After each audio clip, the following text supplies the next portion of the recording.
merry meet and fare thee well. Settle in for a story with me, Astin Gaël. I hate to break it to you guys, but this is your every other day collective message for June the 30th. It's the last day of June, and it's the last day of messages for a while. Have no fear. There is, close to 100 videos on this channel. You can go back and listen to some of the older ones. You can keep up with the posts on the community tab. I will be doing a series of posts while I take a break and focus more on writing. Our system is tackling our first novel. In the description box down below, I will add the link to the Buy Me a Coffee page for my system's bookshop, okay? And you can follow along the journey of writing our first novel. It is a modern day retelling of Demeter and Persephone's story. Obviously, Hades is included as well, but I am focusing on the mother-daughter aspect in hopes that I can start to heal my mommy wounds, okay? Worked on my daddy issues, gotta take care of those mommy issues. Everything else you need to know is in the description box down below. We are working our way through What There Is to Love About a Man. Every day we have read an excerpt and we created a short story around that excerpt. And for at least a couple of tries, we stuck to the theme.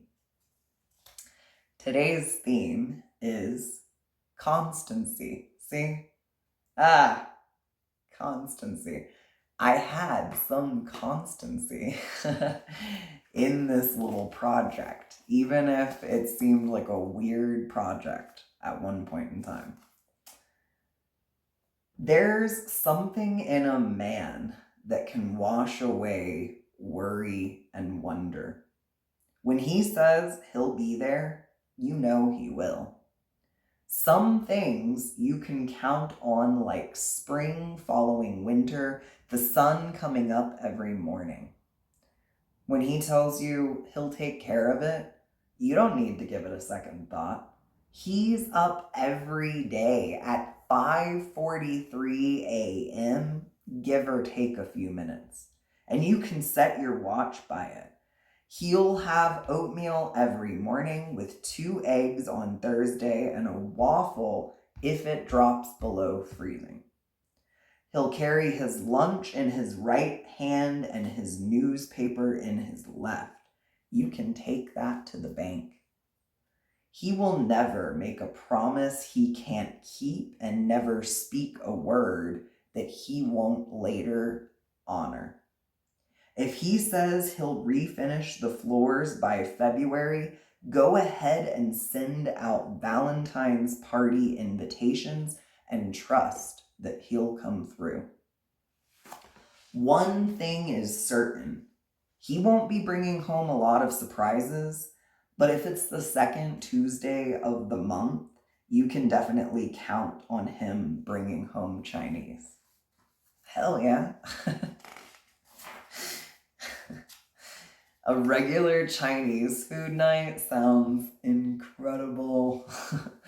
We live out in the boonies in New Mexico, so no heading into town once a week just for fucking Chinese food. Like, I love Chinese food, but that's a lot of gas and a lot of time, and I gotta put pants on.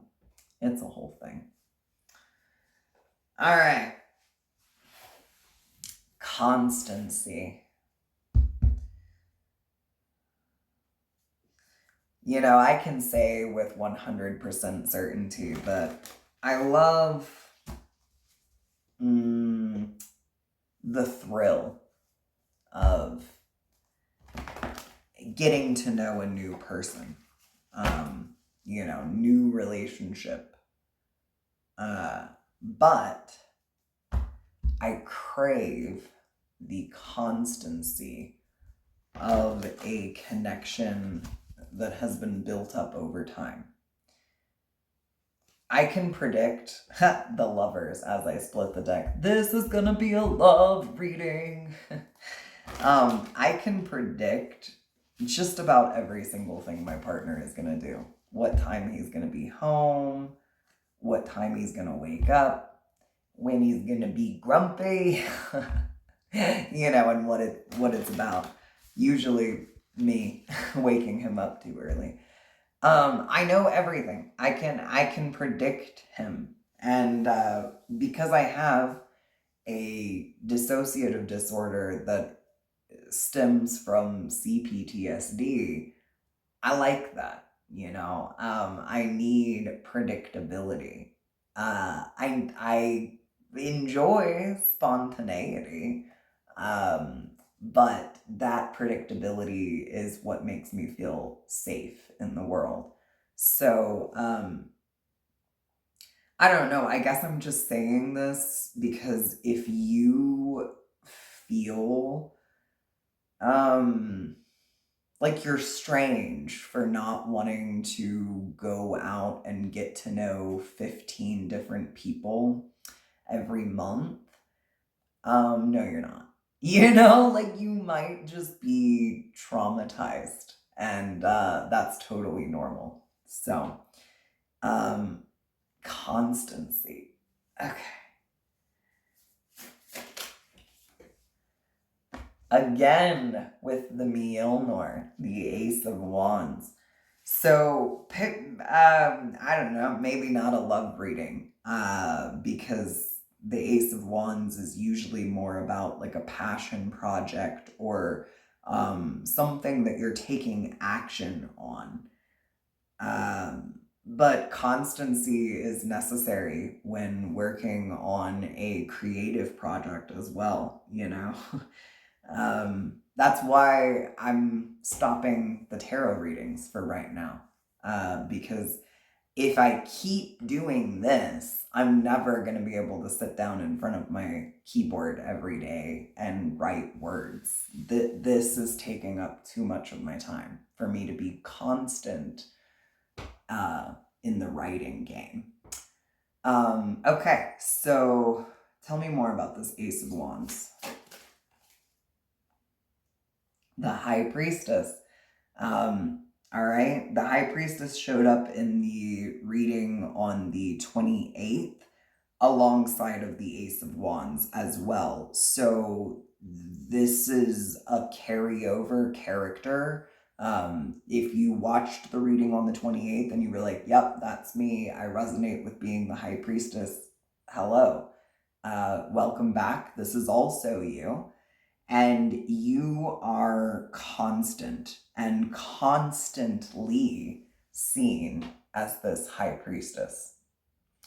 I'll go ahead and read the excerpt for the High Priestess because I'm unsure of who that is. All right. The priestess in the major arcana is represented by the goddess Freya. I should have known that. Freya is a powerful and enigmatic deity associated with love, beauty, fertility, and wisdom. She is a revered figure in Norse mythology and embodies the essence of femininity, intuition, and mystical knowledge. Now, Freya is also, the representative of Friday, Freya's day. And, Friday night is known in society as like date night. We mentioned in the reading on the 28th that you might not be feeling called to love right now.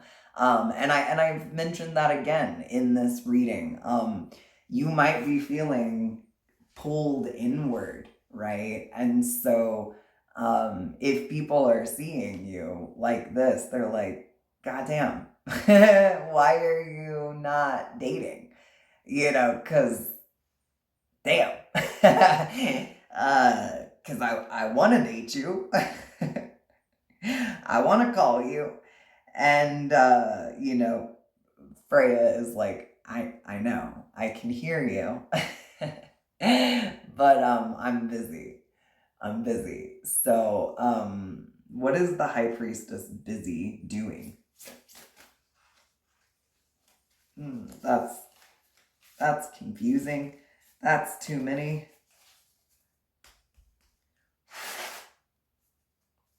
Okay, cool. King of Swords and the Seven of Cups. Oof. Yes. Okay, so this is not something that the High Priestess is currently doing. This is one of those people that's like, hey, you look good. Let me call you. The King of Swords is represented by Ragnar Lothbrok, a well-known seeker of adventure and knowledge as well, but I wouldn't necessarily say wisdom. There was a depiction of Ragnar in the show Vikings, and wisdom came very late for this one. And yeah, Seven of Cups. I wouldn't necessarily say that this is wise energy coming at you. This is somebody that's like, I've got options. I've got cups. Which which version of me would you like? And which restaurant would you like me to take you to? And which presents should I bring to you? And Freya is just like, look, if you don't know the answers to these questions, you shouldn't be approaching.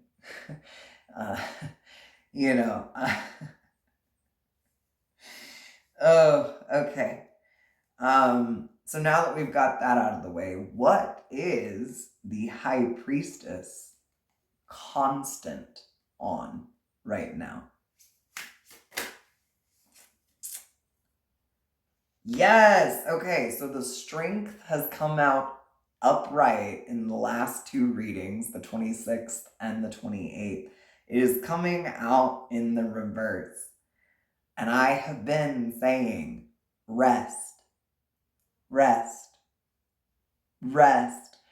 So one of the things that the High Priestess, if you're resonating with that part of the story, is doing is not doing, okay? Receiving, being vulnerable, all right? And yes, in the reading from the 28th, we were at the Four of Pentacles, and I said that Five of Pentacles is probably coming. Here it is. Two days later, one more reading, and we've already ascended to the next step. Now, the next step is a little dark, right? There's something about finances right now, maybe that's calling somebody to a state of rest. Just like, fuck, I guess I just need to give it up. I need to give it up for a minute. I need to stop pursuing, stop working.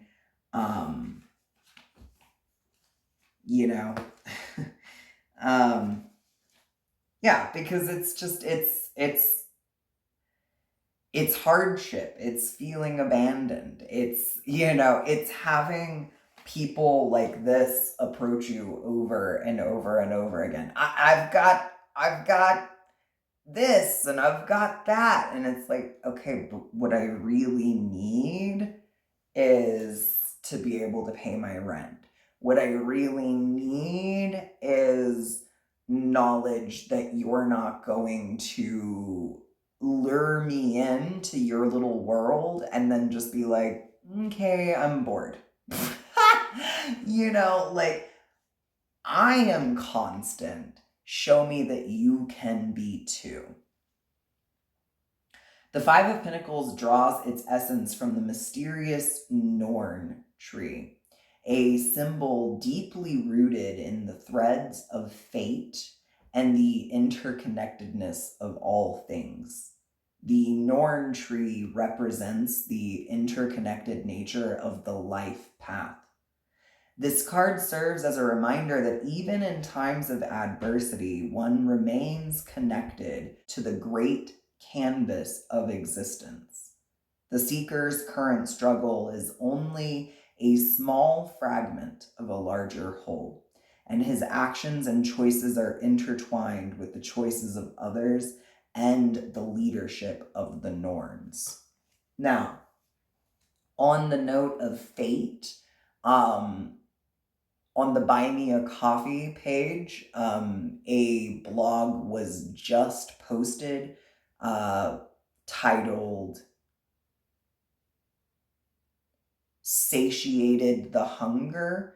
Up next, coming up soon, is a blog called Taunting Fate. So, some aspects of Norse mythology might come through. I don't know. I never know what is going to come out in the blogs. I just sit down and become a muse for the divine. But I know that I have been deep down the rabbit hole of destiny swappers and destiny swapping and the whole concept behind it. Now, that's not a part of the Norse belief system. Your fate is your fate, and it's determined by the Norns, and it's just they've already seen your lifeline, and when it gets to the end, they're ready to cut it. They're ready to cut your string. Not sure where I'm going with this, but okay, yes, I do. I do know because this high priestess knows that they know this. They know this fact. They know that even if they do, stop with the strength, be vulnerable, allow this time of hardship to come and go, because that's that's what these cycles do. They come into our lives and then they leave, and when they leave, the Six of Pentacles is next. There's reciprocity. There's also a blog already up called A Recipe for Reciprocity, if you haven't read that one yet. Okay, now this guy fell as well. This time of vulnerability will likely be a time of hermiting. I would say that the high priestess, their masculine energy is most likely the hermit, and their feminine energy is the high priestess. Both of those characters need a lot of time alone and value introspection as a way of... Sorry, I heard rain and I wanted to assess how much it was raining because I've got to walk myself home here in just a minute. But yeah, a period of withdrawnness is coming up. And it might be kind of dark. It might be a little hard. It might be dense. All right. During this period, there are going to be some people, probably from your past, maybe in your current realm, that are receiving judgment. Judgment for actions that they have taken systemically. So, maybe they used the legal system against you. Maybe they used some sort of financial system against you. And then there's also just the aspect of like systemic abuse. This is just abuse that is done ritually. Okay, people might be like in a secret society. Yeah, it's probably best, honestly, for you not to be around. It is probably best for you to be in a time of retreat while all of this happens. It would fuck up your flow, honestly, to witness all of the things that are going to come to the people that have tried to keep you from taking this action. This, well, and keep you from being constant. Whatever that looks like, whatever that means to you. Taking away your consistency.